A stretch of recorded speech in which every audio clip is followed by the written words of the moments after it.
Bienvenue dans le podcast d'Elpis. Je m'appelle Johanna et ce podcast a été créé pour encourager ta croissance spirituelle et personnelle. Mon mandat est de t'aider à te reconnecter à Dieu pour être mieux connecté à toi-même afin d'impacter le monde autour de toi. Ici, on parle coaching de vie, mais sur des bases bibliques. On est vrai, sans détour et on s'aime. Elpis, connecté pour impacter. Bonjour et bienvenue dans ce nouveau podcast. Aujourd'hui, on parle ensemble du vrai amour selon la Bible et on va tenter de répondre ensemble à cette question. Quel est le véritable amour selon la Bible ?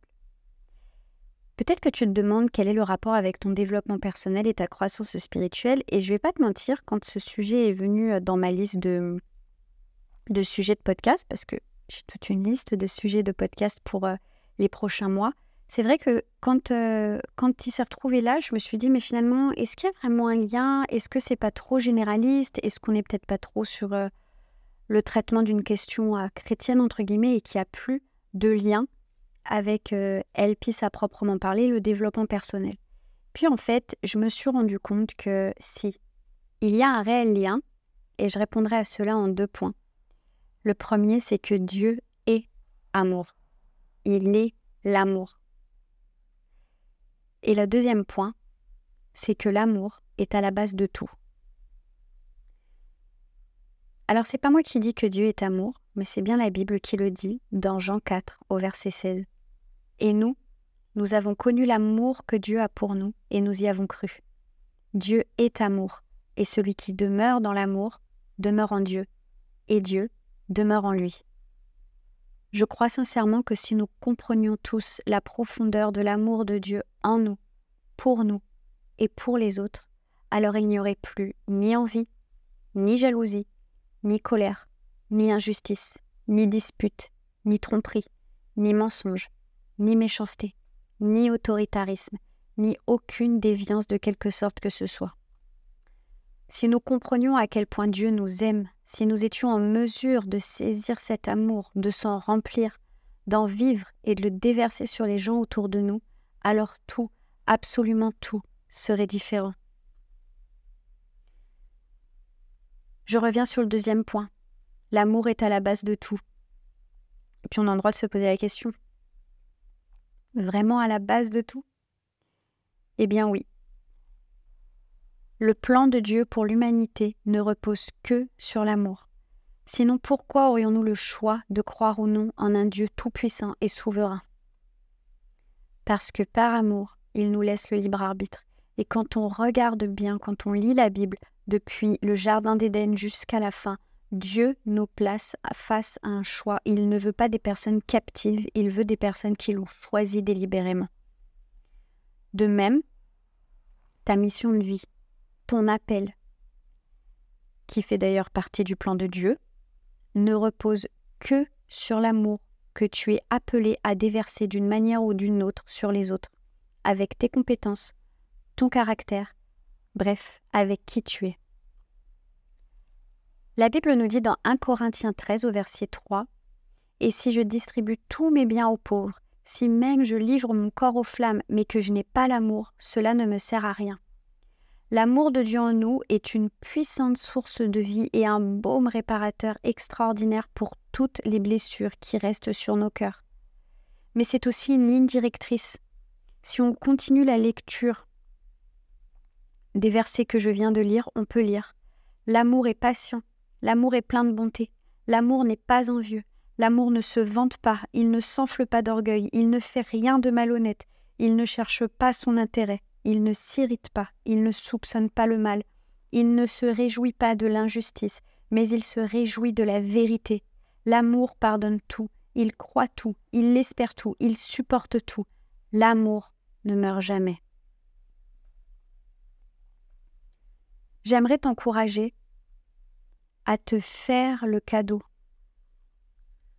et la foi nécessaire de croire que Dieu est plein de patience et de bonté envers toi, qu'il cherche ton propre intérêt, qu'il ne voit pas le mal en toi, qu'il est plein de projets bons pour ta vie, qu'il est prêt à tout supporter de toi tant et pour autant que tu acceptes de rester près de lui. Paul nous dit dans la lettre aux Romains, au chapitre 8, versets 38 à 39, « En effet, J'ai l'assurance que ni la mort, ni la vie, ni les anges, ni les dominations, ni le présent, ni l'avenir, ni les puissances, ni la hauteur, ni la profondeur, ni aucune autre créature ne pourra nous séparer de l'amour de Dieu manifesté en Jésus-Christ notre Seigneur. Accepter ce véritable amour, accepter la profondeur de ces révélations va tout changer dans ta vie. Et je le dis aussi pour moi-même, il y a encore des choses que j'ai besoin d'aller saisir. C'est un processus, je le rappelle.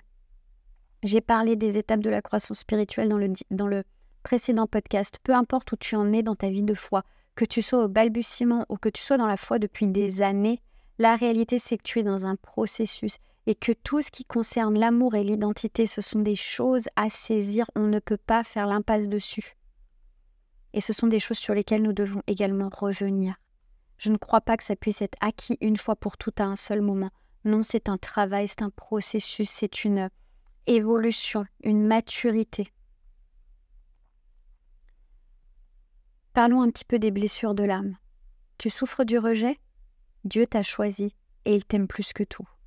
Tu souffres de l'abandon? Dieu ne t'abandonnera pas et il le promet dans sa parole. Tu souffres d'injustice? Dieu s'est chargé de toutes tes meurtrissures à la croix. Tu souffres de trahison? Dieu n'est pas un homme pour se repentir. Il ne te trahira pas, il ne te mentira pas.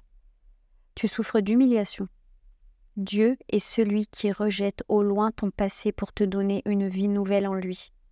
Le concept de l'amour de Dieu, de l'amour dans la Bible, est tellement banalisé que tout comme le pardon, on en a fait une espèce de formalité.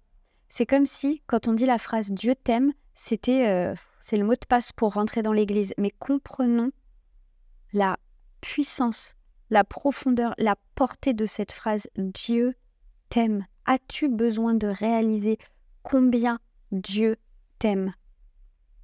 Parce que réaliser pleinement cet amour et ce que cela implique pour ta vie, pour ton identité, pour tes relations et pour tes projets, en fait, réaliser ça, c'est saisir une liberté nouvelle. Si nous comprenions réellement et pleinement tout ce que cet amour implique, nous serions sûrs de notre valeur. On aurait conscience de à quel point on est inestimable aux yeux de Dieu, et pas parce qu'on est les plus beaux et les plus forts, mais parce qu'on est ses enfants et qu'il nous aime. Nous n'aurions plus non plus à vivre des relations qui nous tirent vers le bas, des relations toxiques qu'en plus on va essayer d'aller justifier par cet amour, en disant « oui, mais Dieu veut que je l'aime » ou alors en disant « l'amour supporte tout ». Alors ça, c'est magnifique. L'amour supporte tout. Oui, mais si tu es inestimable, oui, mais si tu as conscience que Dieu s'est donné à la croix pour toi, à quel moment un humain a le droit de te tirer vers le bas quand le Seigneur va tout faire pour lui t'emmener vers le haut? Comprendre l'amour de Dieu, la porter sur ton identité, ce que ça veut dire sur ta valorisation, sur ta sécurité, sur ton besoin de reconnaissance et d'appartenance va vraiment te rendre libre dans tous les projets que tu vas faire parce que tu vas plus rechercher le regard des autres. Ça va aussi te rendre libre dans tes relations parce que tu ne vas plus dépendre de l'amour de quelqu'un d'autre puisque tu seras pleinement aimé, valorisé, sécurisé, reconnu. Tu te sentiras pleinement appartenir au roi des rois.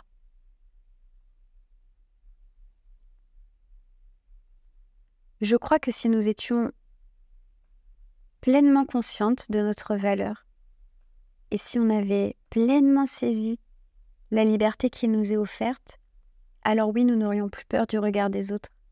Il n'y aurait plus de compétition, plus de jalousie, plus la peur que quelqu'un nous pique notre place. Tu vois cette sécurité-là. Tu sais qui tu es, tu sais que Dieu t'aime, tu sais que tu es au bon endroit, dans la bonne saison, tu sais qu'il a le regard sur toi, il te le promet. Qui va venir te prendre ta place? Et si quelqu'un vient la prendre, c'est peut-être juste parce que c'est plus ou c'est pas ta place. On a tendance à se battre pour des petits bouts de territoire comme s'il n'y avait pas assez de place pour tout le monde, mais c'est une pensée très humaine. Imagine regarder les intérêts des autres comme étant supérieurs aux tiens.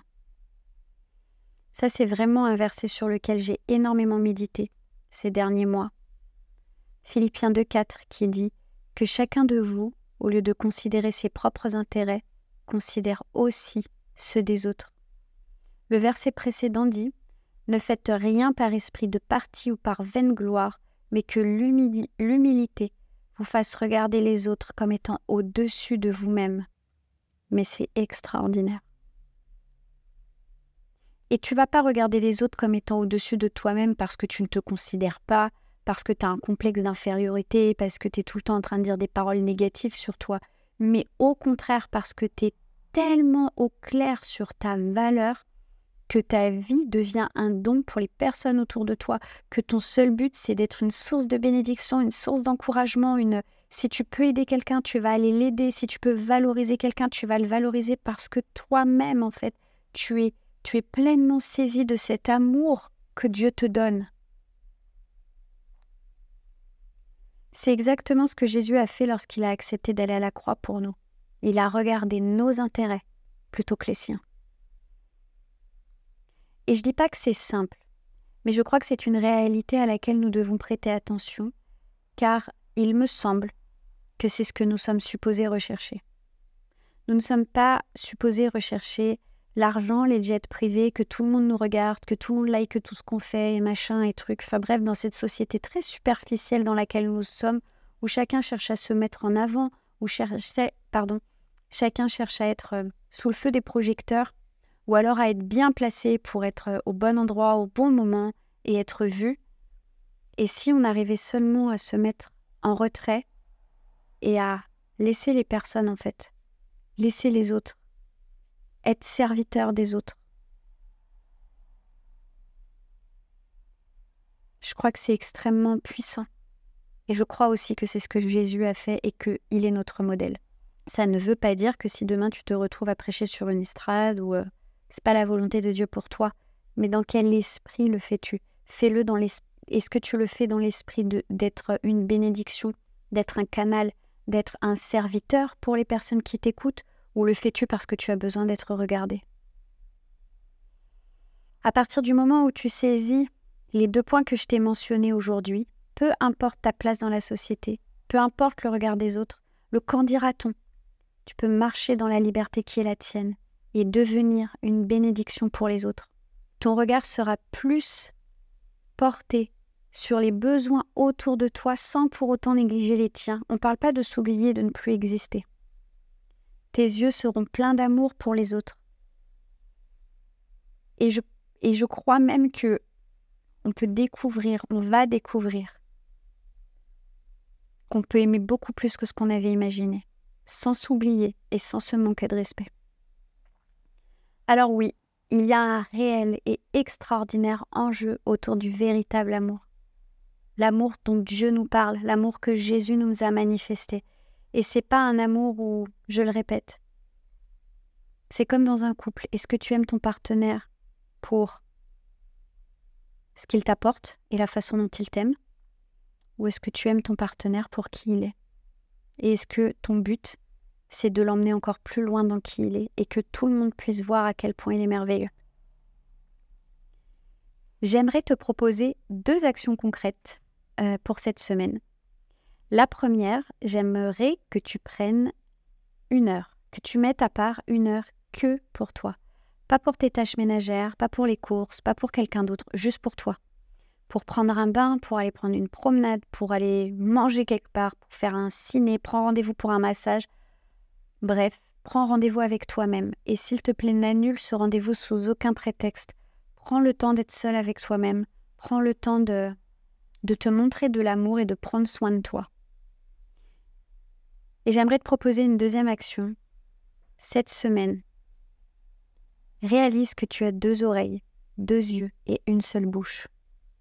Observe les gens. Écoute les gens. Qu'observes-tu ? Qui peux-tu aller encourager ? Comment peux-tu l'encourager ? Parfois, une simple parole vaut de l'or. Voilà pour notre rendez-vous hebdomadaire. J'espère que ce podcast t'aura encouragé et s'il te plaît, partage-le, abonne-toi au podcast parce que ça permet vraiment que mon travail soit diffusé plus largement. Ça m'encourage et ça me soutient énormément. Je te dis à la semaine prochaine. Ciao, ciao. Merci d'avoir écouté ce podcast jusqu'au bout. Je suis sûre qu'il t'aura parlé. Alors, pour aller plus loin, je t'encourage à cliquer dans le lien juste en dessous afin de rejoindre notre communauté de femmes inspirées et inspirantes. Tu recevras tous les lundis matins un mail qui va encourager ta foi. Tu seras également au courant lorsque les portes de mon programme Restart ouvriront. En attendant, passe une magnifique journée. Bye!